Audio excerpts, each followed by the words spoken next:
Hey everybody, Alex Kozora from SteelersDepot.com doing our initial analysis for the final time of the regular season. Pittsburgh Steelers beat the Cleveland Browns 28-24. They finished the season 13-3, and the Browns, of course, end the year 0-16 for the second winless season in the 16-game slate in NFL history. But more to the point, more to Pittsburgh. Obviously, a lot of backups on offense. You weren't expecting necessarily a runaway.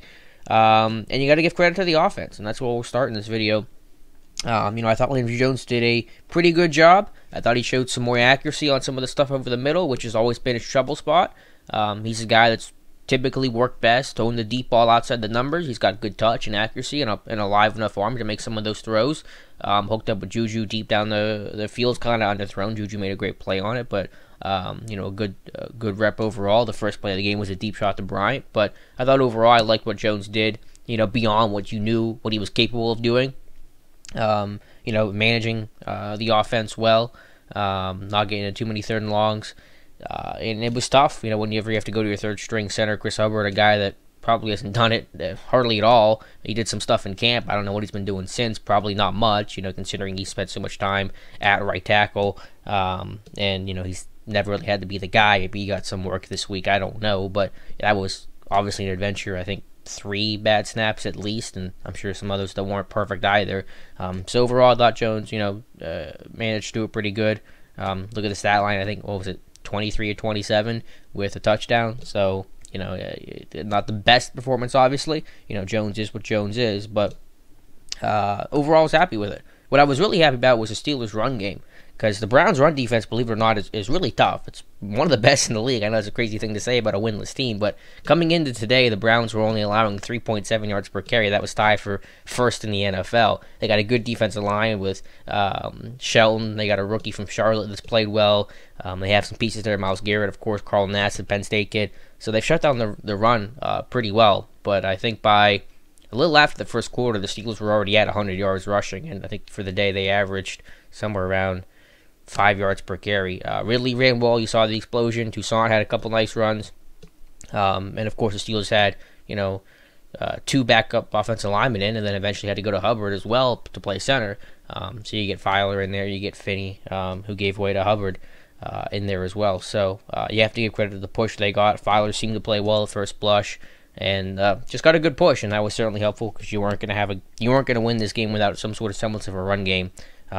Because you just aren't going to be able to throw it every single time with Jones and the guys he was throwing to, and expect to try to move the ball, effectively and consistently. So that was impressive and really shown why he's the number 2 back already on the Steelers. Juju Smith-Schuster, what more do you have to say about him? Just a fantastic rookie season.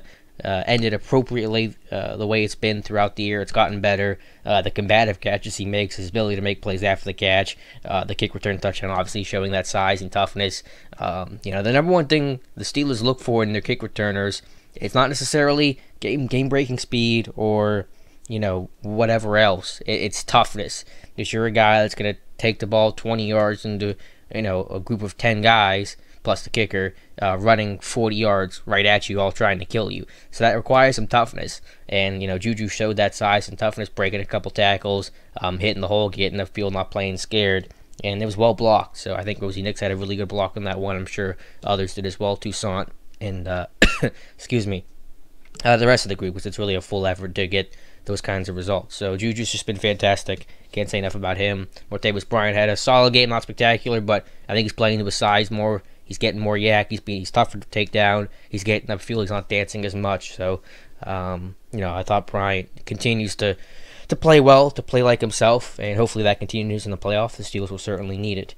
Defensively, only Cam Hayward sitting out, so you can't really say too much about guys getting benched and use that as an excuse. It's frustrating. The run defense was good. You got to start there. The pressure, obviously 6 sacks, was solid, but just too many chunk plays given up. You can't make DeShone Kizer look competent, and the Steelers have in both matchups against him this year, Week 1 and Week 17. Too many chunk plays allowed, too many breakdowns and contain the rush, lane integrity. The Steelers did a great job of that in Week 1, keeping Kizer in the pocket, while they get a similar sack result in Week 17, too many times on third down where guys were getting bunched up and not staying in their lane. And when the Steelers play man coverage on third and long, if Kai's able to break contain and get upfield, you don't have eyes on the football. That's one of the downsides of playing man coverage as opposed to zone. Guys are always going to be late reacting to the ball if it's checked down underneath, if the quarterback takes off and runs, and that allowed some conversions. But excuse me. Also allowing some of the big, third and long stuff, a 3rd and 17 completion over the middle, 2 screen plays. One was a forced fumble by Gay that kind of redeemed itself at the end of the play. But that's unacceptable as well. So you get the 2 50-yard completions, the touchdown to Higgins, the near touchdown to Josh Gordon. They punch it in right after that. That stuff's all got to get cleaned up because this team cannot go to a Super Bowl giving up the number of chunk plays that it does. So that's frustrating. No excuses about it. Doesn't matter that Hayward wasn't out there. Doesn't matter anything else. To do that to one of the worst passing attacks in the NFL is definitely frustrating.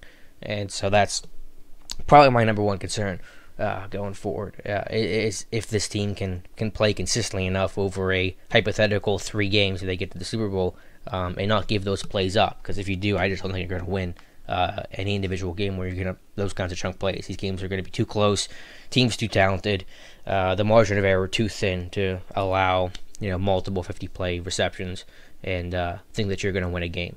But we'll take a deeper deeper dive into that when the All-22 comes out and see what went wrong from there. Special teams, again, Juju, big day. Boswell just had to kick extra points, and Barry seemed okay.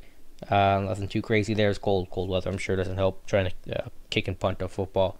So that's the overall thing. 13-3, get the 2 seed. And I mentioned this, I think, on Twitter and in my stats of the weird, but the Steelers are such a great second half team, second half of the season team. I think it's a testament to Mike Tomlin. They're 32-8 since 2013 in the second half of the season. 7-1 each of the last 2 years.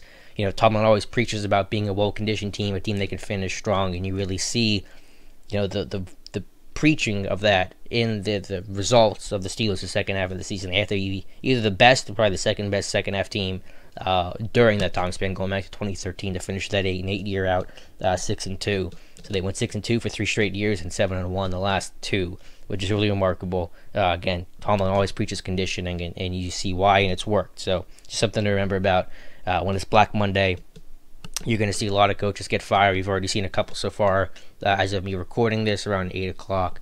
On Sunday, we have Jack Del Rio can and Chuck Pagano can. You'll have probably several more names coming up by the time you're listening to this or shortly thereafter. So just remember that with Tomlin is that's probably one of his biggest traits is finishing strong, and the Steelers did again the second half of the year. So, thank you guys for listening all season long. We'll, of course, continue to do this for the playoffs. Let me know your comments, whether you're watching on YouTube, Steelers Depot. Follow me on Twitter at @Alex_Kozora. Thank you guys so much for watching, and we'll talk to you soon.